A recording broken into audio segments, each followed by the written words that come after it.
Hello everyone, welcome back to my channel. তোমরা সবাই কেমন আছো? আশা করি ভালোই আছো।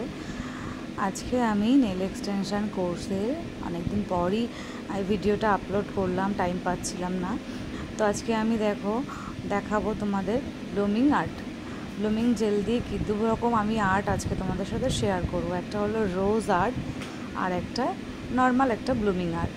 তো দেখো, প্রথমে আমি একটা লাল, হ্যাঁ রেড ঠিক না, টমেটো রেড কালার, আমি কালারটা অ্যাপ্লাই করে নিয়েছি টিপসের ওপরে। তারপরে আমি ওটাকে 60 সেকেন্ডে কিওর করে ব্লুমিং জেল লাগিয়ে নিয়েছি।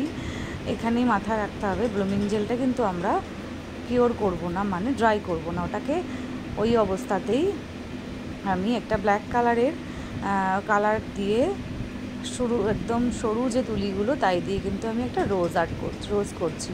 খুবই সিম্পল, দেখো আমি দেখলেই বুঝতে পারবে, এমন কিছু করিনি যাতে বুঝতে অসুবিধা হয়। খুব সিম্পলভাবে আমি রোজ এঁকেছি। এইবার এটাকে আমি একটুখানি আঁকার পরে কিছুক্ষণ ওয়েট করব। ব্লুমিং জেলের কাজ হলো যে কোনো কালারকে স্প্রেড করা, তো এটাকে স্প্রেড করতে আমি টাইম দেব। তারপরে আমি ওটাকে ইউভি ল্যাম্পে কিওর করব। তো কিওর করার পর আমি একটু হোয়াইট দিয়ে ওটাকে একটু ইনহ্যান্স করেছি, আর একটু বেশি যাতে ভালো লাগে। তো ওটাই ছিল ওটার। তারপরে ওটাকে টপ কোট দিয়ে আমি সিকিওর করেছি। এরপরে দেখো, আর একটা টিপসের ওপরে আমি টিপসের ওপরেই করেছি, কোনো কালার অ্যাপ্লাই করিনি। তারপরে আমি টিপসের ওপরে দেখো আমি ব্ল্যাক কালার দিয়ে প্রথমে ব্লুমিং জেলটা অ্যাপ্লাই করে নিয়েছি। তারপরে ব্ল্যাক কালার ওপরটাতে দেখো ব্ল্যাক কালার দিয়েছি।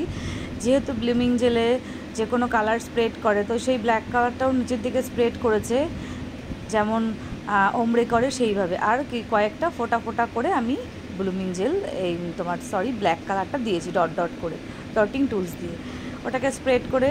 দেখতে এরকম টাইপসের হয়েছে। এবার ওটাকে আমি কিন্তু 60 সেকেন্ডে মেশিনে কিওর করে নিয়েছি। তারপরে আমি একটু ডেকোরেশন করেছি, ওর ওপরে আমি একটু স্পাইডার জেল দিয়ে অ্যাপ্লাই করেছি, একটু স্টোন দেবো। এগুলো অপশনাল, দিতেও পারো না দিতে পারো। মেন আমার উদ্দেশ্য যেটা ছিল, ব্লুমিং জেলটা কীভাবে তোমরা অ্যাপ্লাই করবে।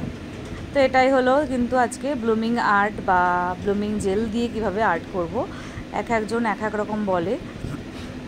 তো এটা দিয়ে মার্বেল আর্টও হয়, সেটা আমি পরের দিন তোমাদের সাথে শেয়ার করব। আজকে এই পর্যন্তই। তোমরা সবাই বলো দেখে কেমন লাগলো, আর যদি ভালো লাগে আমার চ্যানেলটাকে একটু সাবস্ক্রাইব করে দিও। টাটা।